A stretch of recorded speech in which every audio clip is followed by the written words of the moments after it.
Bismillahirrahmanirrahim. Assalamualaikum warahmatullahi wabarakatuh dan selamat sejahtera. Baik, untuk hari ini kita akan belajar pasal protein, salah satu komposisi kimia yang ada di dalam sel. Okey, untuk protein dia mengandungi unsur karbon, oksigen, hidrogen dan nitrogen. Okey, dibina daripada asid amino yang digabung oleh ikatan peptida. Okey, ini ikatan peptida. Monomer ataupun satu unit untuk protein kita panggil sebagai asid amino. Satu monomer, satu unit. Bila asid amino bergabung dengan satu asid amino, dia akan membentuk dipeptida. Okey, dipeptida, dua asid amino yang digabung bersama oleh ikatan peptida. Okey, melalui proses kondensasi. Asid amino tambah asid amino akan menghasilkan dipeptida. Proses kondensasi iaitu menyingkirkan air. Baik, proses ini boleh berbalik daripada dipeptida 2 boleh berbalik kepada monomer 1 monomer 1. So asid amino dipeptida, proses hidrolisis iaitu tambah air, dia akan menghasilkan satu asid amino dan satu asid amino. Rantai polipeptida dibentuk apabila banyak asid amino bergabung membentuk rantai panjang asid amino. So, polipeptida ni apa pula? Gabungan banyak-banyak asid amino. Kalau asid amino ini hanya ada 2, asid amino 1, asid amino 2, dia hanya membentuk dipeptida. Tapi bila banyak asid amino, dia akan membentuk polipeptida. Okey. Baik, untuk protein kita habis. So, kita terus masuk kepada lipid. Okey. Kamu juga boleh rujuk kepada buku teks muka surat 76, 77 dan juga 78. Okey, untuk 4.4 lipid. Lipid ni ialah kita tahu ialah sebatian hidrofobik. Okey, apa itu hidrofobik? Hidro air, fobik fobia, yang tak sukakan kepada air. Sebab itu lipid ialah salah satu bahan yang kalis air. Okey, baik.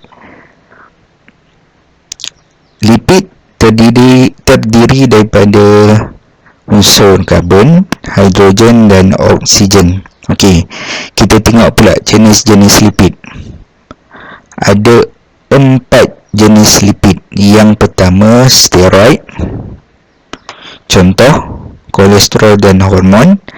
Tidak mengandungi asid lemak. Contoh yang ada testosteron, estrogen dan progesteron.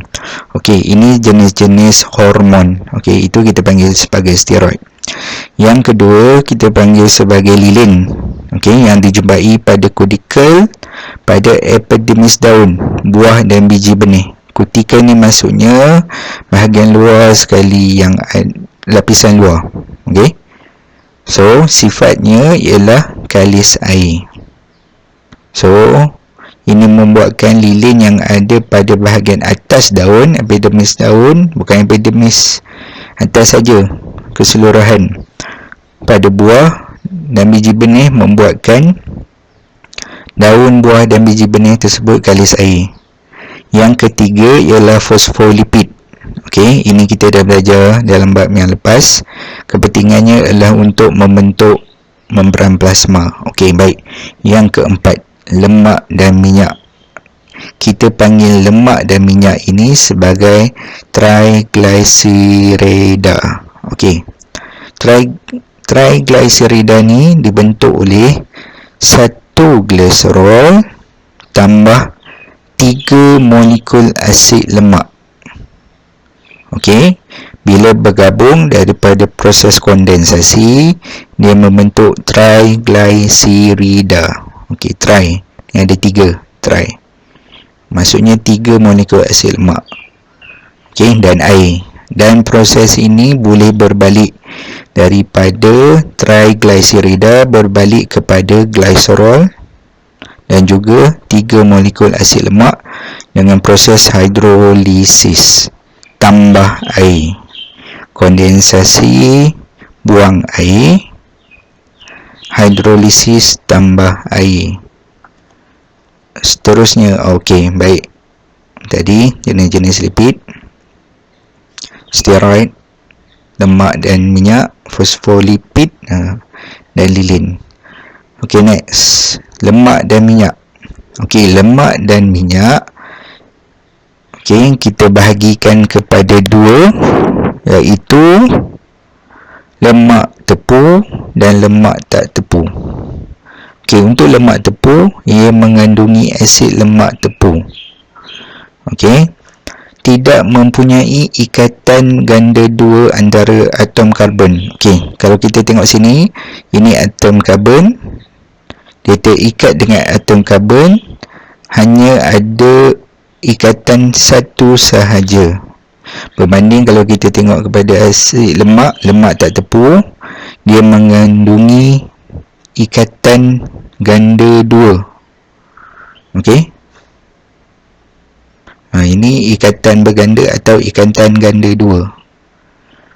Okey, apa yang membuat bila dah ada ikatan, tak ada ikatan berganda antara C dengan C, dia akan membentuk pepejal. Sebab C dengan C ni semuanya dah bergabung dengan atom hidrogen. So, tak ada lagi atom hidrogen boleh berpadu dekat atom karbon ni. So, dia akan membentuk pepejal. Contoh, sumbernya mentega dan juga lemak haiwan. Mentega ni daripada lemak susu. Susu daripada lembu ataupun kambing ke apa ke, tapi dia akan membentuk lemak lah, mentega. So, dia ada bentuk pepejal. Okey, lemak tak tepu, macam saya cakap tadi, dia ikatan ganda 2. So, dekat sini kurang atom hidrogen. Contoh kalau ini kita boleh tengok, so ikatan hidrogen hanya ada berapa banyak? 1, H kat sini 2, 3, 4. So, kat sini hanya ada 4H. Tapi kalau kat sini kita tengok, dia ada 1, 2, 3, 4, 5, 6. 6H, 6 hidrogen.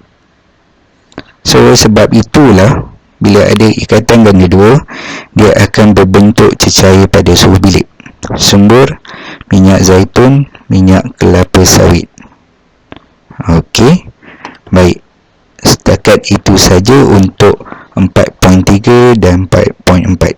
Sekian, terima kasih.